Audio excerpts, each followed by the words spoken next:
यीशु मसीह के पवित्र नाम में आप सबको जय मसीह की। परमेश्वर का धन्यवाद करता हूँ। उसने एक बार फिर हमें ये अवसर दिया है कि हम उसके हजूरी में आए, उसकी आराधना, उसकी स्तुति, उसकी प्रशंसा करें। तो प्लीज़ आप मेरे साथ आएँ, इस प्रोग्राम को ज्वाइन करें, प्रोग्राम को लाइक करें, प्रोग्राम को शेयर करें, जिससे कि खुदा का वचन जो है वो दूसरों तक भी पहुंच सके। तो आइए हम आज इस प्रोग्राम का आगाज़ इस गीत के द्वारा करते हैं, जो मेरा पेट सॉन्ग बन चुका है। तो आइए हम इस गाने को सुनें।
Hallelujah, hallelujah, hallelujah. परमेश्वर का धन्यवाद हो कि परमेश्वर ने हमें ये मौका दिया है कि हम उसकी आराधना, उसकी स्तुति, उसकी प्रशंसा करें। और परमेश्वर जो है वो अपने वादों का सच्चा परमेश्वर है। तो आइए हम अपने सिर को झुकाएं, दुआ में जाएं और अपने खुदावंद से उसकी ताकत मांगे। खास करके मैं प्रार्थना ये करूंगा आज आप सबों के लिए कि खुदावंद आप सबके दिलों को और दिमागों को खोले, क्योंकि जो आज का वचन है वो हमारे रोजाना के जीवन के लिए है। तो प्लीज़ आप आखिर तक मेरे साथ बने रहिएगा, क्योंकि आज का वचन बहुत ताकतवर वचन है और मैं उम्मीद करता हूं कि आप आशीष पाएंगे। तो आइए हम अपने सिर को झुकाएं, दुआ में जाएं और आगे बढ़े खुदा की महिमा के लिए। अनुग्रह का स्वर्गीय परमेश्वर तेरा धन्यवाद करता हूं आज के सुंदर अवसर के लिए जो तूने आज हमें दिया है कि हम तेरी आराधना, तेरी स्तुति, तेरी प्रशंसा करें। मैं तेरा धन्यवाद करता हूं प्रभु जी कि सुबह से लेकर अब तक तूने अपने हाथों में लेकर हमें संभाला है। मैं तेरा धन्यवाद करता हूँ यीशु राजा, क्योंकि पिता परमेश्वर तूने अपने इस बंदे के ऊपर विश्वास दिखाया है कि तू मुझे अपनी महिमा के लिए इस्तेमाल करें। सचमुच पिता परमेश्वर अपने इस बंदे को बड़ी कुव्वत से इस्तेमाल करें। मैं प्रार्थना करता हूँ जितने भी लोग आज देखने वाले हैं, देख रहे हैं या बाद में देखेंगे, उन सबनों को पिता परमेश्वर अपनी कुव्वत से भर देना प्रभु जी, कि आज का वचन जो है हमारे सबनों के जीवन में पिता परमेश्वर एक बहुत तायत का फलदायक लाने वाला हो। 30 नहीं 60 बल्कि 100 गुना फल लाने वाला हो। मेरे प्रभु जी तू भला परमेश्वर है, स्तुति के योग्य परमेश्वर है। मैं प्रार्थना करता हूँ प्रभु जी अगर किसी को पैसे की जरूरत है उसको पैसे प्रदान कीजिए। अगर किसी को जॉब की जरूरत है जॉब दीजिए। अगर किसी को पिता परमेश्वर घर की प्रॉब्लम है उस घर की प्रॉब्लम को दूर कीजिए। अगर पिता परमेश्वर कोई भी किसी भी किस्म से या किसी भी बीमारी से वो जूझ रहा है उसको तो अपने शिफा वाले हाथों से छू और उसको तो शिफा दीजिए, जिससे पिता परमेश्वर तेरे लोग शिफा पाएं। मेरे पिता परमेश्वर मैं प्रार्थना करता हूँ हमारे लोकल कम्युनिटी के लिए, लोकल चर्च के लिए और प्रभु जी इसके साथ साथ इंटरनेशनल चर्च के लिए और कम्युनिटी के लिए। हर एक विश्वासी को अपने हाथों में ले, हर एक विश्वासी को ऊपर अपना अनुग्रह कीजिए। हर एक विश्वासी के परिवारों को अपने हाथों में ले, उनकी जरूरतों को अपने हाथों में ले और पिता परमेश्वर जिससे तेरे नाम को महिमा मिले। पिता परमेश्वर मैं एक बार फिर अपने आप को हाथों में तेरे देता हूँ कि जब मैं प्रभु जी अपने मुंह को खोलूँ तेरे वचन से परिपूर्ण हो पिता परमेश्वर, क्योंकि हम जानते हैं कि जो भी तेरा वचन इस दुनिया में आता है कभी खाली वापस नहीं जाता बल्कि बहुत तायत का फल ला कर जाता है। आज पिता परमेश्वर तेरे लोग पवित्र आत्मा से भरे। प्रभु जी प्रार्थना को सुन कबूल कर, प्रार्थना यीशु मसीह के नाम से मांगता हूँ, आमीन आमीन। Hallelujah hallelujah. तो मेरे भाइयों और बहनों आज का जो वचन हमें मिलता है वो हमें मिलता है इफिसियों की किताब उसका 5 अध्याय उसकी 18 से लेकर 21 आयत तक। 3 आयतें जो मैं आपके सामने पढ़ूंगा और इसके ऊपर आज हम मेडिटेट करेंगे। अगर आपके पास कोई बाइबल है तो आपने किसी भी लैंग्वेज में कोई बाइबल है तो आप खोल सकते हैं। अगर नहीं तो आप मेरे साथ बड़े ध्यान से सुनिएगा कि खुदा का वचन हमें आज क्या कहता है। वचन में लिखा है कि दाखरत से मत वाले ना बढ़ो। क्यों? क्योंकि इससे लुचपना पैदा होता है, पर पवित्र आत्मा से परिपूर्ण होते जाओ और आपस में भजन और स्तुति गान और आत्मिक गीत गाया करो और अपने अपने मन में प्रभु के सामने गाते और कीर्तन करते रहो और सदा सब बातों के लिए हमारे प्रभु यीशु मसीह के नाम से परमेश्वर पिता का धन्यवाद करते रहो। मसीह के भय से एक दूसरे के अधीन रहो। खुदा अपने वचन के पढ़े और सुनिए पर आशीष दे, आमीन आमीन। प्रभु यीशु मसीह के पवित्र नाम में मैं आप सबको जय मसीह की good morning, good evening, good afternoon और गुड नाइट कहता हूँ जहाँ जहाँ भी आप हैं उसी के मुताबिक, क्योंकि ये जो प्रोग्राम है सिर्फ अमेरिका में नहीं बल्कि पूरे वर्ल्ड में जाता है और पूरे वर्ल्ड के लोग इस प्रोग्राम को सुनते हैं और आशीष पाते हैं। मुझे कॉलें आती है, लोग अपने टेक्स्ट मैसेज भेजते हैं कि किस रीति से आप लोग आशीष पा रहे हैं। तो मैं परमेश्वर का धन्यवाद इस बात के लिए भी करता हूं कि परमेश्वर ने हमें आज तक अपने हाथों में संभाल कर रखा है। अगर किसी भी किस्म की कोई मिस हैपनिंग हमारे जीवन में होती है तो वो भी खुदा की ही मर्जी के मुताबिक होती है, क्योंकि बाइबल में लिखा है कि खुदा की मर्जी के बगैर कुछ भी नहीं होता है।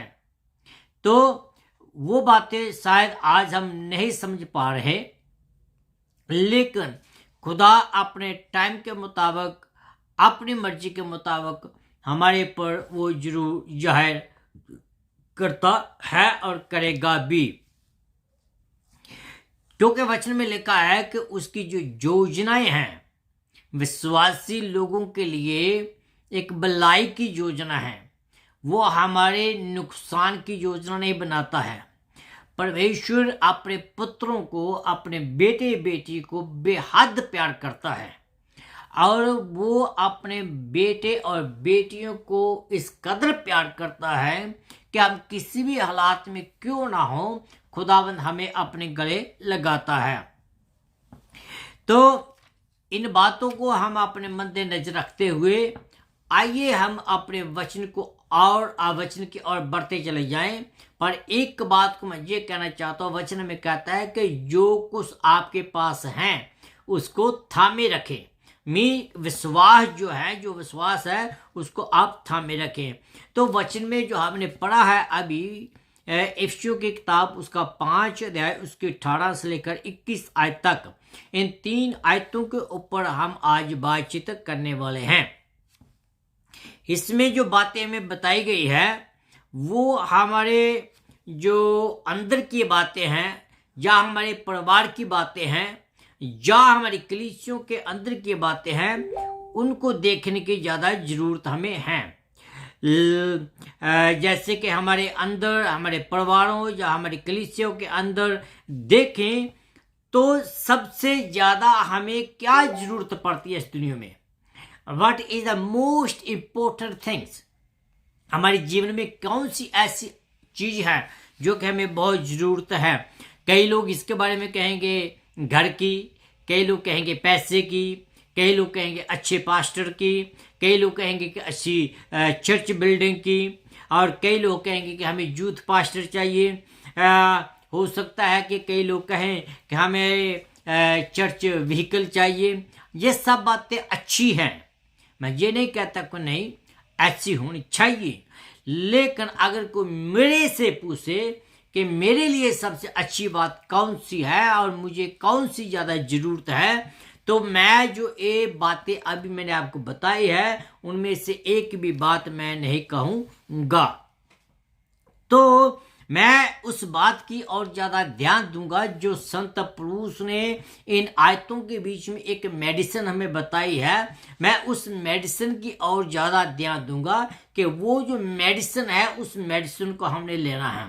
हमने जो बीमारी है उसको कवर नहीं करना है, बल्कि उस बीमारी को हमने ठीक करना है।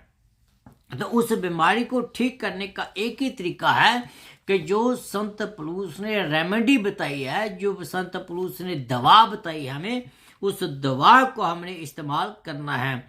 तो हमें इन आयतों में जो बताई गई है वो कहता है कि खुदा की ताकत को हमारे बीच में काम करने की जरूरत है, पवित्र आत्मा को हमारे अंदर काम करने की जरूरत है। कई लोग जो हैं उन लोगों को पवित्र आत्मा से एलर्जी है, कई लोगों को पवित्र आत्मा से खुजली होती है।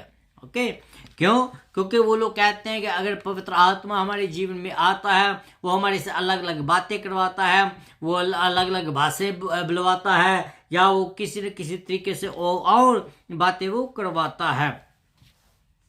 तो मैं आपको ये कहना चाहता हूं कि चाहे आप कौन सी भी डिनोमिनेशन के क्यों ना हो, चाहे आप मुक्ति फौज के हैं, चाहे आप पेंटिकोस्टल के हैं, चाहे आप बैप्टिस्ट हैं, चाहे आप कैथोलिक हैं, चाहे आप प्रेस्बिटेरियन हैं या मेथोडिस्ट हैं, किसी भी डिनोमिनेशन के आप क्यों नहीं हैं, आपको क्या चाहिए? आपको पवित्र आत्मा की सामर्थ्य चाहिए, पवित्र आत्मा की जरूरत है, हमें पवित्र आत्मा की ताकत की जरूरत है। हमें डरने की जरूरत नहीं है पवित्र आत्मा से, बल्कि पवित्र आत्मा को हम अपने अंदर बुलाने की जरूरत है।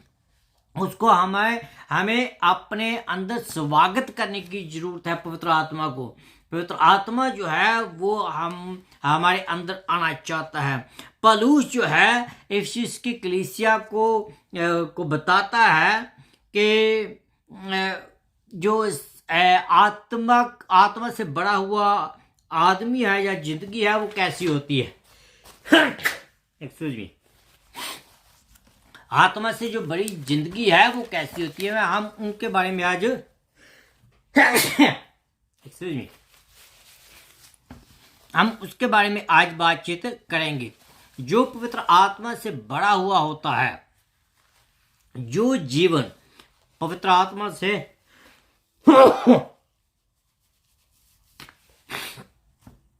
एक्सक्यूज मी जो जीवन पवित्र आत्मा से बड़ा हुआ होता है, उसके एविडेंस भी हमें दिखाई देते हैं और उन एविडेंसों को आज हम देखेंगे। और मैं आपको यकीन दिलाना चाहता हूं कि जब आप इस वचन को आखिर तक सुनेंगे तो आप अपने जीवन में देखेंगे और अपने जीवन को एवेल्युएट करेंगे कि आप पवित्र आत्मा से बड़े हुए हैं या इस दुनियावी चीजों से बड़े हुए हैं। वचन में कहता है कि आप इस दुनिया में रहते हैं, इस दुनिया की जरूरतें हैं, इस दुनिया की हर एक चीज हमें चाहिए, बल्कि वचन कहता है कि हमें इस दुनिया जैसे नहीं होना है। तो आइए हम इनमें देखें कि पहली बात क्या है। पहली बात जो 18वीं आयत में मिलती है उसमें लिखा है कि हमारा जो चाल चलन है वो पवित्र आत्मा के द्वारा या पवित्र आत्मा के साथ होना चाहिए। कुछ बातें हैं जो मैं आपके सामने जहां रखना चाहता हूं। जो सी है, सी जो लेटर है, उससे मैं 6 बातें आपके सामने रखना चाहूंगा, फिर हम दूसरे जो टॉपिक है उसकी ओर बढ़ेंगे। पहली बात तो है जो हमें जहां बताया गया है कि कंट्रोल है, जो पूरा काबू है हमारे ऊपर जो है। आप देखते हैं कि जो आदमी नशे में चूर रहता है या नशा करता है तो उस आदमी को वो नशा जो है वो पूरा कंट्रोल करता है। हर एक पक्ष से वो नशा उसके जीवन के ऊपर कंट्रोल करता है। उसके सोचने से, उसके देखने से, उसके चलने से, उसके बिहेवियर से आपको पता चल जाता है कि इस आदमी को जो है वो नशा कंट्रोल किए हुआ है। तो इसी रीति से जब आदमी को पवित्र आत्मा कंट्रोल करता है तो पवित्र आत्मा जो है जब वो करता है तो पवित्र आत्मा जैसे वो चलता है। पवित्र आत्मा आपको सामर्थ्य देता है कि आपने क्या डिसीजन लेना है। पवित्र आत्मा आपको सामर्थ्य देता है कि आपने कैसे सोचना है, कैसे चलना है, क्या करना है। जो सारा पवित्र आत्मा करता है। क्यों? क्योंकि पवित्र आत्मा आपका अगुआ है, आपका लीडर है। दूसरी बात जो है वो है कंप्लीटनेस, संपूर्णता। इसका मतलब ये है कि ऊपर से बढ़ जाना, फुल फ्लैश हो जाना। ओके, अगर उसमें थोड़ा सा भी कोई चीज कम है तो वो बात नहीं बनती, उसको फुल नहीं कहते हम, उसको परिपूर्ण नहीं हम कहते हैं। अगर हमारे जीवनों में कुछ और है तो इट मीन्स के पवित्र आत्मा के लिए जगह नहीं है। मीनिंग कि अगर हमारा जो अंदर है, जो हमारा जीवन है, किसी और बातों से बड़ा हुआ है तो पवित्र आत्मा तो वहां नहीं आएगा। जैसे कि मैंने आपको पिछली बार भी उदाहरण दी थी कि जो गिलास है, गिलास जो पानी से बड़ा हुआ होता है, अगर उसमें और पानी डालेंगे तो क्या होगा? पानी बाहर जाएगा। इसी रीति से जो पवित्र आत्मा है, जब तक हम अपने अंदर को खाली नहीं करते हैं तो पवित्र आत्मा नहीं आएगा। अगर हमारा जो अंदर है बहुत सारी चीजों से भरा हुआ है तो पवित्र आत्मा कहाँ कर टिकेगा? पवित्र आत्मा के लिए कोई जगह नहीं है। तो हमारा जो जीवन है पवित्र आत्मा से परिपूर्ण होना चाहिए। जब पवित्र आत्मा हमारे जीवन के ऊपर कंट्रोल करता है, जैसे मैंने आपको बोला है कि वो फिर हमें नई सोच देता है, वो हमें नई ख्वाहिशें देता है, हमें मर्जी देता है, वो हमें हर एक चीज़ जो है वो नई हमारे जीवन में करता है। इवन आपके बोलचाल जो है वो नया हो जाता है, आपका उठना बैठना नया हो जाता है, आपके दोस्त नए हो जाते हैं, आपकी सोसाइटी नई हो जाती है, आपका कंप्लीट आप जो है वो पवित्र आत्मा के कंट्रोल में हो जाते हैं। तीसरी जो सी है उसको मैं आपको बताना चाहता हूं, कंसिस्टेंसी, मीनिंग संगति, लगातार संगति। आत्मा में परिपूर्ण होते जाओ, पर बहुत से जो मसीह लोग हैं इसको उल्टा लेते हैं। उसको वो क्या करते हैं कि वचन में लिखा है कि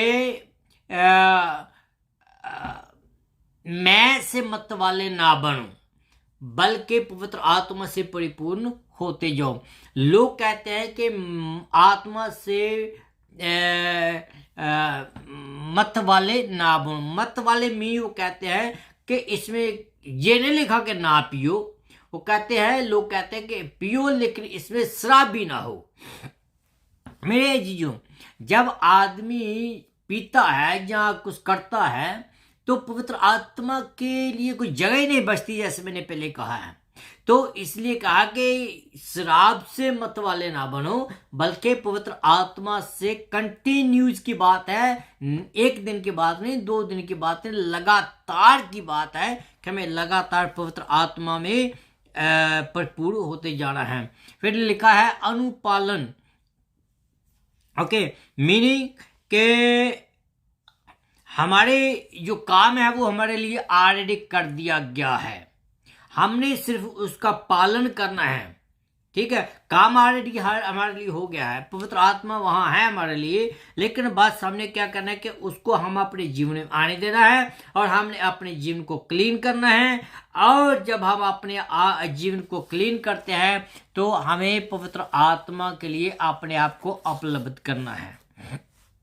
ठीक है, पवित्र आत्मा है जहां, पवित्र आत्मा आपके आसपास है, पवित्र आत्मा आपके दिल के 4 चौफेरे घूमता है, लेकिन जब आप अपने आप को उपलब्ध नहीं करते हैं तो पवित्र आत्मा कहाँ आएगा? एक एग्जाम्पल मैं आपको सिंपल जी देता हूं कि जब आपके घर में कोई आता है तो वो दरवाजा खटखटाता है, आपकी मर्जी है कि उसको दरवाजा खोलकर उसको अंदर आने दे या ना आने दे। अगर आप उसको आने दें तो दरवाजा खोल देते हैं, वो अंदर आता है, अगर नहीं तो वो नहीं आता है। तो इसी रीति से पवित्र आत्मा है, अपने आप को हमने उपलब्ध करना है ताकि पवित्र आत्मा हमारे जीवन में आए और हमारी हर एक किस्म की जो भूख प्यास है वो पूरी करता चला जाए। वचन में लिखा है कि पहले तुम उसके स्वर्ग राज्य और उसकी धार्मिकता की खोज करो तो फिर सब चीजें तुम्हें मिल जाएगी, दुनिया की सब चीजें तुम्हें मिल जाएगी। उसमें पैसा है, घर है, वाइफ है, बच्चे हैं, बिजनेस है, अच्छी जॉब है, सब कुछ उसमें पाया जाता है। बल्कि आपने करना क्या है, सिर्फ आपने पवित्र आत्मा को अपने जीवन में बुलाना है। फिर दूसरी बात यहाँ बताई गई कि कमांडमेंट हमें दिया गया है, यहाँ एक आज्ञा दी गई है। प्लस हमें ऑप्शन नहीं देता है, वो ऑप्शन नहीं देता कि तू ये भी कर लो तो वो भी कर लो, नो नो, ऐसा नहीं कहता हो। वो हमें एक कमांड देता है, कहता है कि अगर हम नहीं मानते तो अगर हम उसकी पवित्र आत्मा की नहीं मानते हैं, इट मींस हम किसी और की मानते हैं। मैंने पहले भी कहा कि हम 2 बेड़ियों के ऊपर पाँव रखकर पाँव नहीं जा सकते, हमने एक ही बेड़ी को चुनना है। आपने यीशु मसीह की बेड़ी को चुनना है या आपने शैतान की बेड़ी को चुनना है। जब आप यीशु मसीह की नाव पर पाँव रख के चलेंगे तो मैं आपको ये कहता हूं कि आप कभी भी डूबेंगे नहीं। जो पतरस था, जब वो यीशु मसीह के नाव पर चल रहा था, यीशु मसीह की और अपनी आंखें लगा रहा था, तो बड़े आराम से चल रहा था। तो जब उसने दुनिया की नाव पर पाँव रखने की कोशिश की तो वो डूबने लगा। तो इसलिए मैं आपको ये कहना चाहता हूं, जेम्स भी ये बात कहता है, जेम्स की किताब उसका 4 अध्याय उसके 17 आयत में लिखा है, इसलिए जो कोई उचित काम करना जानता है, अगर वो नहीं करता है तो वो उसके लिए पाप है। उचित काम आपको पता है, हमने पवित्र आत्मा को बुलाना है, हमने यीशु मसीह को कबूल करना है। यीशु मसीह मेरे और आपके लिए मरा, यीशु मसीह मेरे लिए और आपके लिए गाड़ा गया, यीशु मसीह मेरे और आपके लिए फिर जिंदा हुआ, यीशु मसीह मेरे और आपके लिए फिर वो दोबारा आने वाला है आप और मुझे लेने के लिए। इन बातों को जानते हुए भी हम नहीं उसको कबूल करते हैं, तो इट मीन्स कि हम पाप करते हैं, वो हमारे लिए पाप है। तो पहली बात हमने देखी थी कि हमारी जो चाल चलन है वो पवित्र आत्मा के द्वारा होना चाहिए। दूसरी बात जो है कि हमारी जो आराधना है हमारे उद्धारकर्ता प्रभु यीशु मसीह के लिए होनी चाहिए। ठीक है, इनमें हम दो बातें मैं आपको बताना चाहूंगा। आयत 19 और 20 के बीच में बताया गया है कि हम लोग वी आर सेलिब्रेटिंग, हम लोग जो है वो जयवंत हैं, हम जय पाए हुए लोग हैं, हम लोग खुशियां मनाने वाले हैं, हम लोग गाने गाने वाले हैं, हम लोग जय जयकार करने वाले हैं। क्यों? क्योंकि पवित्र आत्मा हमारे अंदर आता है। जब पवित्र आत्मा हमारे अंदर आता है, मैं आपको और भी ज्यादा आगे बताऊंगा कि क्या होता है। तब लिखा है कि हम आपस में भजन स्तुति गान आत्मिक गाने गाएं। जब गीत भजन गाते हैं तो मेरे ख्याल में जो पौलुस यहाँ कहना चाह रहा है वो ये है कि जब हम पवित्र आत्मा के द्वारा चलते हैं तो उसके साथ हम बातचीत करते हैं। जब पवित्र आत्मा हमारे अंदर आता है, वो हमें रोज काउंसिल करता है, वो हमें रोज अगुवाई करता है हमारी। इट मीन्स कि हमारा डेली बेस पर उसके साथ बिजनेस बन जाता है, हम डेली बेस पर उसके साथ बातचीत करते हैं।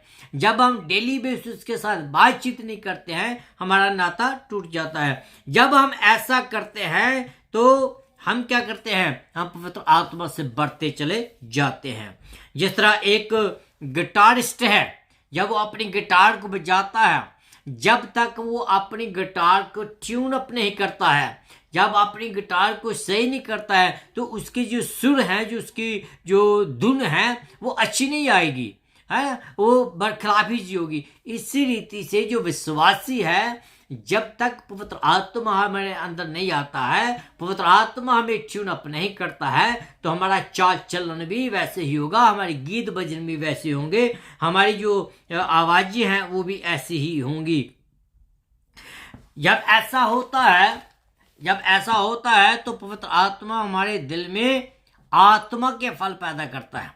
जब पवित्र आत्मा में ट्यून अप करता है, जब पवित्र आत्मा हमारे दिलों में काम करता है, तो क्या होता है, तो फिर क्या होता है, पवित्र आत्मा के फल जो है वो हमारे अंदर प्रोड्यूस होने लगते हैं। पवित्र आत्मा हमारे जीवन में काम करना शुरू कर देता है। तो दूसरी बात, पहली बात तो कि हम जयवंत लोग हैं, हम सेलिब्रेटिंग लोग हैं। दूसरी बात बताया गया है कि हम कंटेंट लोग हैं, हम संतुष्ट लोग हैं। संतुष्टि कब आती है, मैं आपको एक बात बताता हूं। जब जो एक नशा करने वाला आदमी होता है, जब वो नशा करता है तो क्या होता है, जब वो थोड़ा सा नशा लेता है तो और मांगता है, जब वो और मांगता है फिर और मांगता है, और मांगता है ना। तो इसीलिए मैं आपको ये कहना चाहता हूं कि हमें पवित्र आत्मा में परिपूर्ण होने की जरूरत है, संतुष्ट होने की जरूरत है। हमें नशे में संतुष्ट होने की जरूरत नहीं है, हमें पवित्र आत्मा में मजबूत होने की जरूरत है। तो इसलिए मैं आपको ये कहना मांग रहा हूं कि आप उसके साथ चलें, उसके बातों को ऊपर ध्यान दें, ताकि आप उसमें आगे बढ़ते चले जाएं। संतुष्ट जो लोग हैं, पवित्र आत्मा हमें सिर्फ गाने के द्वारा, आप उसके साथ चलें, पवित्र आत्मा जो है, मैं आपको बताने चाह रहा हूं कि पवित्र आत्मा जो है वो सिर्फ गाने के द्वारा आराधना करनी नहीं हमें सिखाता, बल्कि पवित्र आत्मा हमें उसी के द्वारा, उसके ऊपर विश्वास करने के द्वारा हमें आराधना करनी सिखाता है। ओके, आराधना जो है वो बहुत अलग अलग तरीके की आराधना है। अब देखते हैं, जो लोग हैं वो भेंटा गाते हैं, भजन गाते हैं और पता नहीं क्या क्या गाते हैं, लेकिन जो पवित्र आत्मा के द्वारा गीत भजन गाया जाता है उसमें मिठास होती है, उसमें आनंद होता है, उसमें संतुष्टि होती है। क्यों? क्योंकि पवित्र आत्मा के द्वारा, विश्वास के द्वारा हमें मिलता है। जब ऐसा होता है तो विश्वासी जो है एक ऐसे मुकाम तक पहुंच जाता है कि वो अपनी हर एक जरूरत को खुदावंद यीशु मसीह के सामने रखता है विश्वास के साथ, क्योंकि उसको मालूम है कि अब मैं ऐसे मुकाम तक पहुंच गया हूं कि जो कुछ भी मैं खुदा से मांगूंगा वो मुझे देगा, क्योंकि वचन में लिखा है कि अगर तू विश्वास के द्वारा इस पहाड़ को कहे कि इस जगह से हट जा, तो वो आपके विश्वास के द्वारा जो पहाड़ है वो भी हट जाएगा। ऐसे विश्वास की जो जरूरत वचन हमें कहते हैं कि ऐसा विश्वास हमें चाहिए। रोमियो की किताब उसका 8 अध्याय उसकी 31 आयत के बीच में लिखा है कि परमेश्वर हमारे पक्ष में है, परमेश्वर हमारी ओर है, तो कौन हमारे विरुद्ध में हो सकता है। जब ये रियलिटी जो है, ये जो बात जो है, जब ये रियलिटी हमारे दिलों में सच्चाई बन जाती है, ये जो रियलिटी है जब हमारे दिलों में सच्चाई बन जाती है, तो मैं आपको बताता हूं कि फिर हम दाऊद जैसे ये कह सकते हैं कि यहोवा मेरा चरवाहा है। हालेलुया। फिर हम कह सकते हैं यहोवा मेरा चरवाहा है, मुझे किस बात की घटी नहीं होगी। क्यों? क्योंकि हम ऐसे मुकाम तक पहुंच गए हैं, हम ऐसे सत्र तक पहुंच गए हैं कि पवित्र आत्मा के साथ हमारा रोजाना का बिजनेस हो चुका है। पवित्र आत्मा के साथ हमारी रोजाना की बातचीत हो जाती है, तब हम कह सकते हैं कि यहोवा मेरा चरवाहा है, मुझे किसी चीज की घटी नहीं हो सकती। लेकिन जब तक पवित्र आत्मा हमारे दिल में नहीं आता है, तो मैं आपको एक बात कहता हूं कि हम किसी न किसी तरीके से घाटे का बिजनेस करते हैं। हम प्रॉफिट का बिजनेस नहीं करते हैं, हम घाटे का बिजनेस करते हैं। और हम जानते हैं कि जो लोग परमेश्वर से प्रेम करते हैं कि उसके लिए सब बातें जो है वो भलाई ही पैदा करती है, ये खुदा का वचन में कहता है। तो मेरे जीजो, मैं आपको ये कहना चाहता हूं कि हमें पवित्र आत्मा में संतुष्ट होना चाहिए। पौलुस का ये तजर्बा था, इसलिए वो लिख रहा है, और वो चाहता है कि मेरा और आपका तजर्बा भी ऐसे हो। पौलुस जो था वो किसी भी बात से पीछे नहीं हटता था, हर एक बात में वो पवित्र आत्मा की सम्मति लेता था, हर एक बात में वो पवित्र आत्मा की सलाह लेता था और पवित्र आत्मा उसकी अगुवाई करता था।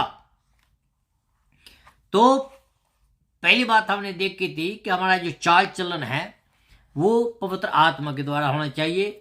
दूसरी बात देखी हमने कि हमारी जो आराधना है हमारे उद्धारकर्ता के लिए होनी चाहिए। तीसरी बात मैं क्या बताना चाहता हूं कि हमारी जो गवाही है, हमारी गवाही संतों के बीच में होनी चाहिए। Okay, our witness among the saints. इसके बारे में आपको कुछ बातें बताना चाहता हूं, क्योंकि वचन में लिखा है कि जैसे मैं आपको बात बार बार ये कहता हूं कि जो इफिसियों की किताब है, ये व्यक्तिगत के लिए, ये कलीसिया के लिए, एक फैमिली के लिए और एक समाज के लिए बहुत ही महत्वपूर्ण किताब है।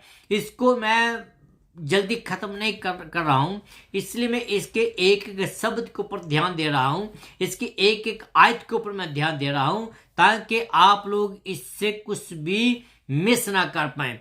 तो वचन में लिखा है कि कभी कभी मुझे ऐसा लगता है, मैं आपको हकीकत में बता रहा हूं, शायद आपके जीवन में भी ये तजर्बा हुआ होगा। वो क्या है? कभी कभी ऐसा लगता है कि पवित्र आत्मा से डील करना आसान बात है, लेकिन आदमी से डील करना बड़ा औखी बात है, कठिन बात है, मुश्किल बात है। कभी कभी हमारे लिए बहुत ये मुश्किल होता है कि हम एक दूसरे के साथ मिलकर चलें, एक दूसरे को लेकर साथ चलें, एक दूसरे को अपने से ज़्यादा बढ़ावा दें। बहुत मुश्किल होता है। जब पवित्र आत्मा हमारे ऊपर कंट्रोल करता है तो ये बड़ा आसान हो जाता है। जब पवित्र आत्मा हमारे ऊपर कंट्रोल करता है तब हम दूसरों को अपने से ज़्यादा महत्ता देते हैं। जब पवित्र आत्मा हमारे ऊपर कंट्रोल करता है, हमारे जीवन में पीस और हार्मोनी आती है, शांति और एकता आती है। हमें कहा गया है कि जो कुछ हम करने को कहा गया है, आइए हम उसको देखें कि पौलुस कलीसिया को क्या कहना चाहता है, या पौलुस इफिसियों की कलीसिया को कहना चाहता है। मैं आपके एक बात बताऊं आपको, हकीकत में कि जो संत पौलुस ने बातें लिखी हैं वो सब कुछ उन कलीसियों के बीच में हो रहा था, और संत पौलुस ने उन कलीसिया को एड्रेस किया है, एक एक बात एड्रेस की है। हाँ, ये बातें आज भी हमारी कलीसियाओं में, हमारे परिवारों में, हमारे जीवनों में, हमारे समाजों में ये बातें हो रही है। इसलिए मैं कह रहा हूं कि इन बातों को बड़े ध्यान से सुनिएगा कि जब पवित्र आत्मा हमारे ऊपर कंट्रोल करता है तो पवित्र आत्मा जो है वो हमारे अंदर में पीस लाता है, वो हमारे जीवन में हार्मोनी लाता है।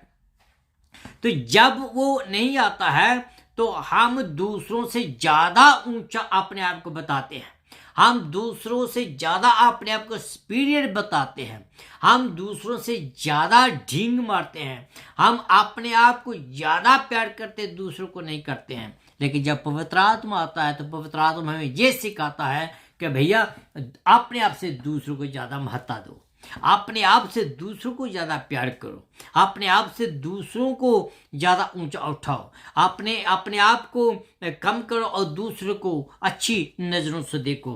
तो देखिए हम बात देते, इसमें लिखा है कि जब पवित्र आत्मा हमारे जीवन में आता है तो वो हमें कहता है कि हम एक दूसरे को हौसला दें, हमें एक दूसरे को हौसला देने की जरूरत है। पवित्र आत्मा हमें इसके योग्य बनाता है कि हम आपस में गीत भजन व आत्मिक गाने गाएं।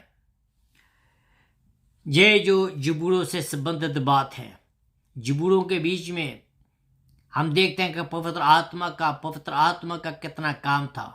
पवित्र आत्मा दाऊद को, सुलेमान को और कोरा के पुत्रों को किस रीति से अगुवाई उनकी करता था, और पवित्र आत्मा उनके जीवन में काम करता था, और पवित्र आत्मा के द्वारा उन लोगों ने भजन लिखे, और वो जो जबूर है वो आज हमारे रोजाना के जीवन का एक हिस्सा बन चुके हैं। क्यों? क्योंकि पवित्र आत्मा का ये काम था।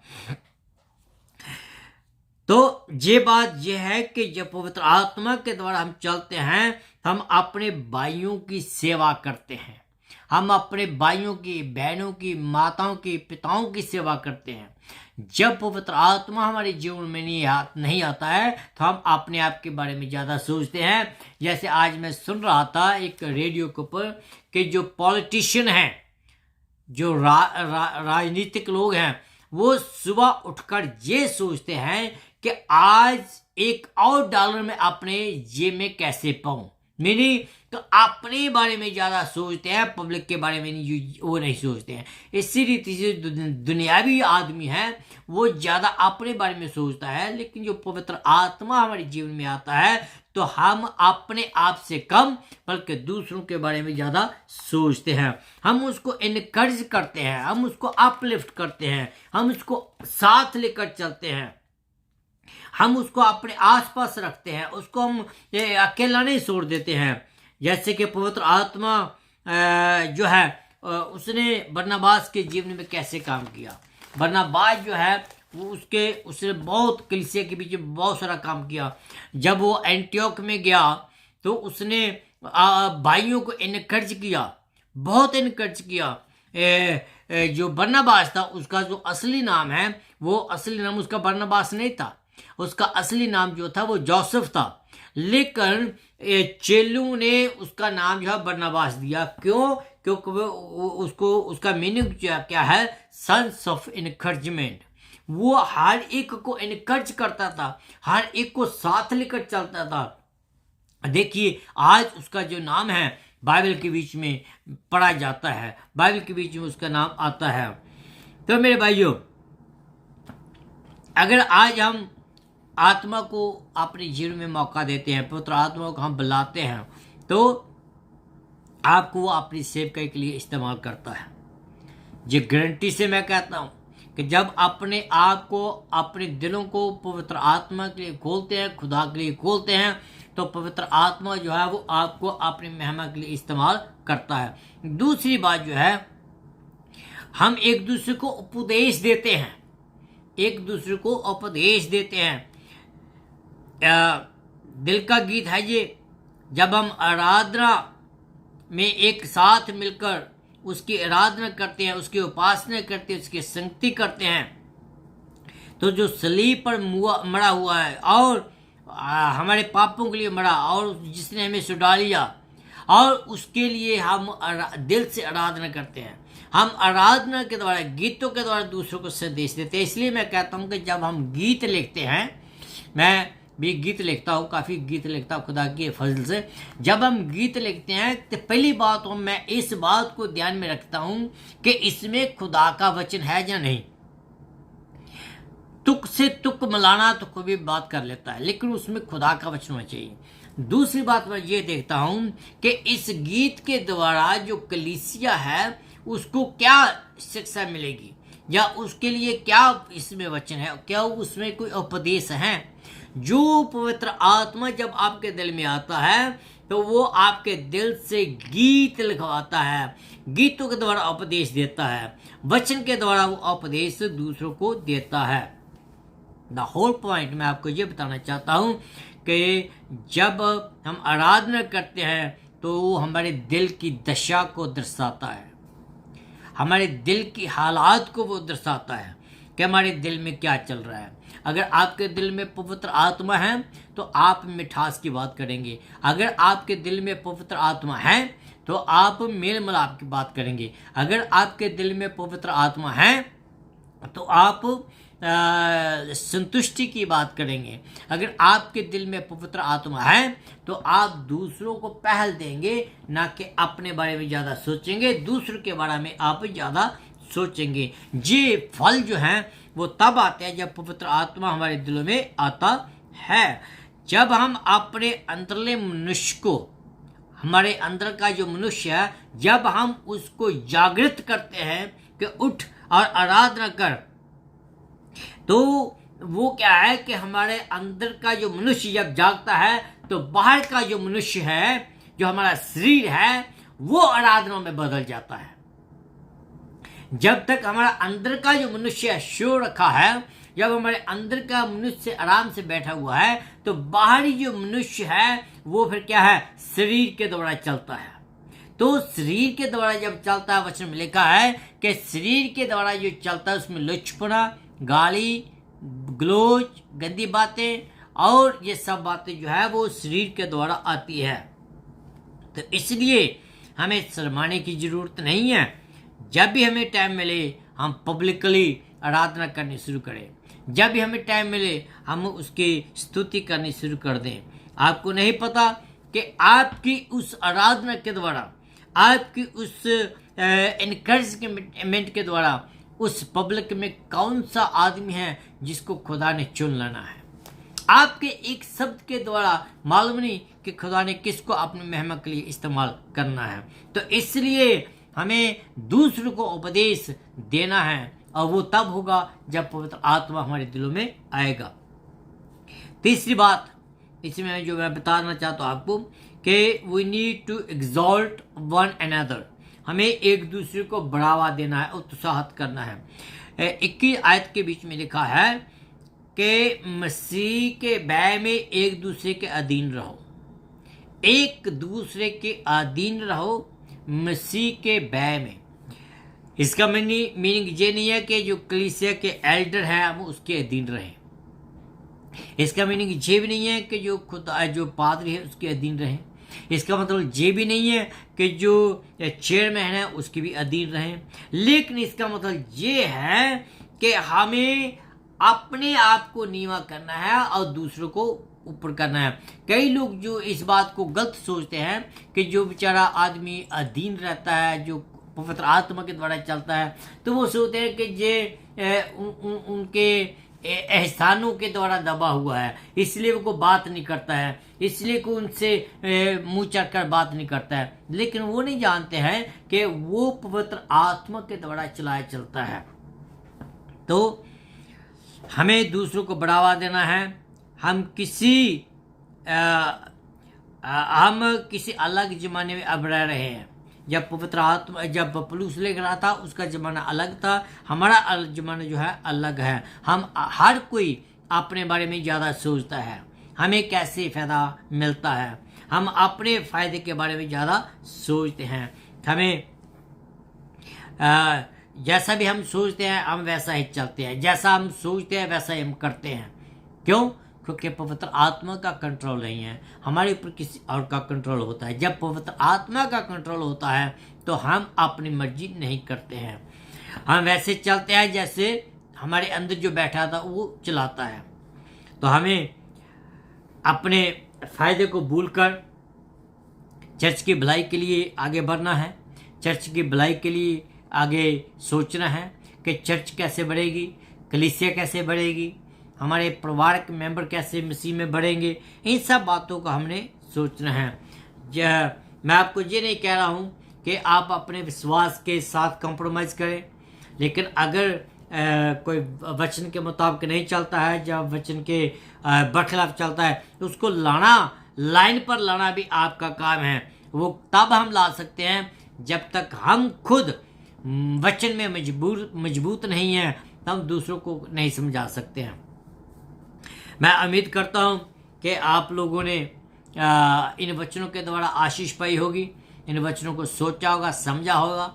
और अगर आपने अपने अंदर ख्याल मारा है, आपने देखा है कि आपका जीवन जो है वो पवित्र आत्मा के द्वारा परिपूर्ण है या नहीं है, अगर हैं तो मैं खुदावंद का धन्यवाद करता हूं, और आपके लिए भी और खुदा के लिए भी।